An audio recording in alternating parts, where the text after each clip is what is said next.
sudah dites, sudah lolos passing grade, ya mestinya punya hak untuk mendapatkan SK pengangkatan.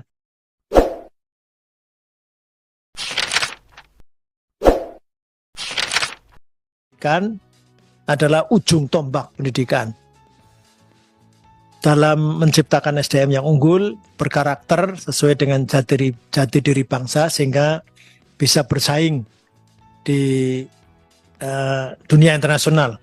Posisi guru dan tenaga pendidikan sangat penting, namun kenyataannya ditemukan banyak permasalahan terkait guru dan tenaga pendidikan. Beberapa permasalahan yang menonjol antara lain keterbatasan jumlah pendidik di seluruh tingkatan, termasuk di dalamnya kebutuhan guru pada mata pelajaran tertentu, rendahnya kualitas pendidik baik dari kualifikasi maupun kompetensi, sistem pengembangan, pembinaan mutu pendidik, juga status kepegawaian. Kalau di Komisi 10 kita menuntut supaya guru itu paling tidak jelas statusnya, jelas kesejahteraannya, dan jelas jaminan sosialnya.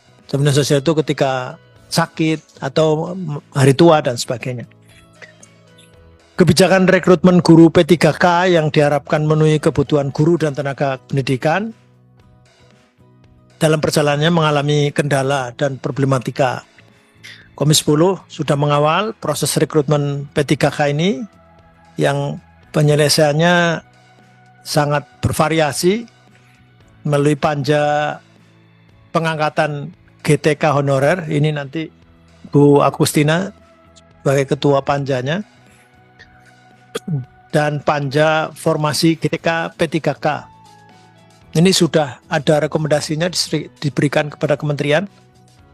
Secara berkala, Komisi 10 juga menjadwalkan rapat kerja dan rapat dengar pendapat umum dengan Kemendikbud Republik Indonesia, Eselon 1, Kemenpan RB, Kemendagri, Kemenkyu, untuk memantau dan mendapatkan informasi terkait perkembangan rekrutmen guru P3K ini dan penyelesaiannya, karena ada banyak problematika. Katanya 1 juta, tapi faktanya yang daftar cuma 500.000, sehingga akhirnya Komisi 10 mendorong bagaimana caranya supaya betul-betul 1 juta, dan alhamdulillah yang daftar akhirnya 900.000. Dari 900.000 itu 400.000 dinyatakan tidak lolos passing grade, tapi lebih dari 500.000 lolos passing grade. Ternyata yang lancar hanya 293.000. Yang 193.000 lebih itu tidak lancar karena ternyata tidak ada formasinya. Dan inilah yang terus-menerus kita mengawal bagaimana supaya sudah dites, sudah lolos passing grade, ya mestinya punya hak untuk mendapatkan SK pengangkatan. Tapi faktanya sampai sekarang masih ada banyak kendala, apakah itu karena mata pelajaran yang tidak dibutuhkan atau mungkin banyaklah saya kira. Dan ini kita terus advokasi. Demikian sebagai pengantar informasi terkait perkembangan kegiatan pengawasan. Bisa kami lanjutkan bahwasanya masa kerja ini adalah harapan besar teman-teman untuk mendapatkan perhatian dari pemerintah terkait dengan pengabdian yang sudah diberikan untuk mengabdikan dirinya mencerdaskan kehidupan bangsa ini. Karena apa? Kita sangat merasa miris sudah pengalaman di tahun 2021 dengan adanya afirmasi 100% bagi teman-teman berserdik. Kami menghargai itu, kami menerima itu, tidak apa-apa, karena sebagai bentuk reward mungkin dari pemerintah bagi teman-teman yang berserdik. Tetapi perlu diingat, untuk menempuh serdik itu sendiri, mendapatkan serdik harus ditempuh dengan pendidikan selama 6 bulan. Memang sedemikian rupa materi pembelajaran yang diterima oleh teman-teman, tetapi tidak sedikit yang berserdik itu tidak hanya terdiri dari yang sudah punya pengabdian, sudah mengajar, bahkan yang belum mengajar pun dalam istilah prajab itu mereka juga bisa ngantongi serdik. Tetapi dengan adanya afirmasi 100%, otomatis banyak teman-teman yang tergeser kemarin tahun 2021, itu pengalaman tahun 2021. Kemudian hasil rakor-rakor yang sudah kita saksikan oleh pihak Kemendikbudristek dengan berbagai Pemda itu muncul dengan adanya afirmasi cuma 2 di tahun 2023 ini yang kami ketahui, yaitu yang pertama adalah afirmasi serdik 100%, kemudian yang kedua afirmasi untuk saudara-saudara kita yang disabilitas itu 10%.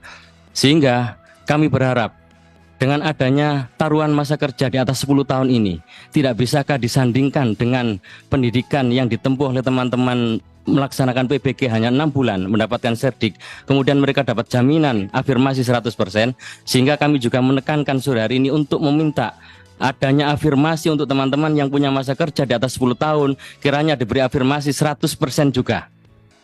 Mohon diperjuangkan oleh panjenengan semua yang ada di Komisi 10 ini. Karena apa? Saya rasa pengalaman di atas 10 tahun masa kerja itu adalah pengalaman yang cukup panjang untuk melaksanakan tugas. Bahkan teman-teman tidak sedikit yang mengikuti pelatihan-pelatihan dan lain sebagainya. Cuman persoalannya apabila harus disandingkan dengan serdik, memang di sanalah kekurangan kita. Bukan berarti kita tidak mau untuk mengikuti pendidikan PPG, tetapi kesulitannya adalah status honorer apabila ingin mendapatkan pendidikan atau bisa mengikuti PPG tersebut harus ngantongi SK dari kepala daerah, minimal itu. Paling tidak ada SK dari kepala dinas atau khususnya SK kepala daerah, bupati atau wali kota. Tetapi kebanyakan bupati wali kota tidak berani memberikan SK. Memang beliau-beliaunya berpedoman pada PP 48 tahun 2005 yang memang daerah itu tidak diperbolehkan untuk mengangkat. Tetapi tidak sedikit juga ada bupati yang memberikan SK kepada honorernya, tapi tidak terjerat hukum. Itu saya rasa masuk dalam sebuah istilah diskresi. Seorang pimpinan daerah memberikan kewenangan bukan untuk meraup keuntungan pribadi, tetapi diberikan untuk kemaslahatan masyarakat atau memberikan SK kepada guru. Dan ini saya rasa dari situlah tidak dipersalahkan dalam hukum. Sekaligus bahwa PP 48 tahun 2005 itu adalah PP. Sedangkan Undang-Undang Guru dan Dosen insya Allah nomor 14 tahun 2005 juga menyebutkan bahwa guru dituntut untuk berserdik. Salah satu syaratnya serdik adalah mengantongi SK kepala daerah. Jadi harapan kami kiranya teman-teman bukan tidak mau mengikuti pendidikan PPG tersebut, tetapi karena kami terkendala oleh SK kepala daerah. Kemudian masa kerja 10 tahun ini kiranya benar-benar menjadi gaung nasional.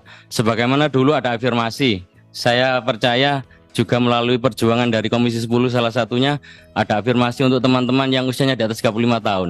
Kenapa masa kerja 10 tahun ke atas ini juga tidak bisa? Saya rasa juga bisa untuk mendapatkan afirmasi tersebut. Sehingga penekanan kami sore hari ini saya yakin masing-masing dari kabupaten kota yang hadir ini rata-rata materinya sudah klop bahwa mereka semua menghendaki adanya afirmasi 100% di dalam mengikuti seleksi P3K tahun 2023 ke depan. Kemudian Pak, secara khusus karena saya harus mewakili kabupaten, harus bersuara Kabupaten Mojokerto sore hari ini, bahwa di Kabupaten Mojokerto itu di tahun 2023 ini ada sejumlah 1.724 PMK yang sudah dikeluarkan dari Peraturan Menteri Keuangan 1.724, sedangkan formasi di daerah kami Kabupaten Mojokerto itu hanya 460, sehingga banyak teman-teman itu yang belum tercover nanti di dalamnya dari jatah formasi yang ada itu.